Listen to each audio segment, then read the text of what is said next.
మెదక్ జిల్లాలో మూడో రోజు ఇంటర్మీడియట్ మొదటి సంవత్సరం పరీక్షలు ప్రశాంతంగా ముగిసినట్లు ఇంటర్మీడియట్ జిల్లా విద్యాధికారి సత్యనారాయణ ఈరోజు 4 గంటలకు విడుదల చేసిన ప్రకటనలో పేర్కొన్నారు.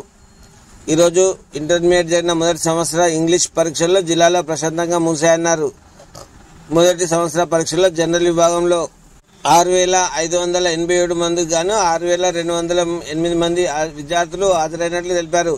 వొకేషనల్ విభాగంలో 651 మందికి గాను 592 మంది విద్యార్థులు పరీక్షకు హాజరయ్యారని తెలిపారు. జిల్లాలో హాజరు శాతం 94గా నమోదైందన్నారు.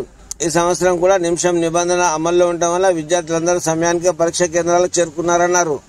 జిల్లాలో ఉన్న రామాయంపేట, చేగుంట కేంద్రాలను జిల్లా ఇంటర్మీడియట్ విద్యాధికారి సత్యనారాయణ, పాపనాపేట, టేక్మాల్, అల్లదుర్గం, పెద్దశంకరంపేట జిల్లా పరీక్షల కమిటీ సభ్యులు, జిల్లాలో ఉన్న కొల్చారం, కోటిపల్లి, నర్సాపూర్ పరీక్షా కేంద్రాలను ఫ్లయింగ్ స్క్వాడ్ బృందం పర్యవేక్షించినట్లు ఆయన తెలిపారు.